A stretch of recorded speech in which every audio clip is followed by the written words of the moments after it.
വേങ്ങര സ്വദേശിയായ നവവരൻ ശ്രീലങ്കയിൽ വെച്ച് സ്കൂബ ഡൈവിംഗിനിടെ കുഴഞ്ഞുവീണ് മരിച്ചു. വേങ്ങര പറപ്പൂർ റോഡ് കനറ ബാങ്കിന് സമീപം താമസിക്കുന്ന അഞ്ചുകണ്ടൻ കോയയുടെ മകൻ കെ മുഹമ്മദ് ഇർഫാനാണ് മരിച്ചത്. ശ്രീലങ്കയിൽ വെച്ച് കടലിൽ സ്കൂബ ഡൈവിംഗ് നടത്തുന്നതിനിടെ പെട്ടെന്നുണ്ടായ കടുത്ത ഹൃദയാഘാതത്തെ തുടർന്നായിരുന്നു മരണമെന്നാണ് പ്രാഥമിക വിവരങ്ങൾ. 10 ദിവസം മുൻപായിരുന്നു മുഹമ്മദ് ഇർഫാന്റെ വിവാഹം കഴിഞ്ഞത്. വിവാഹാനന്തരം വധുവും ഒന്നിച്ച് ശ്രീലങ്കയിലേക്ക് ഹണിമൂൺ യാത്ര നടത്തിയതായിരുന്നു ഇർഫാൻ.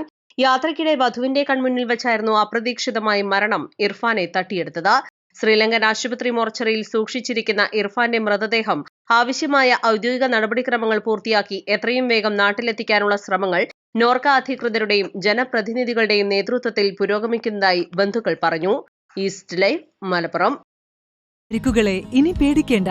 എല്ലാവിധ സ്പോർട്സ് ഇഞ്ചുറികൾക്കുമുള്ള സമഗ്ര പരിഹാരം ഇവിടെയുണ്ട്. ABC orthopaedic hospital, near Kairali theatre, Calicut road, Manjeri.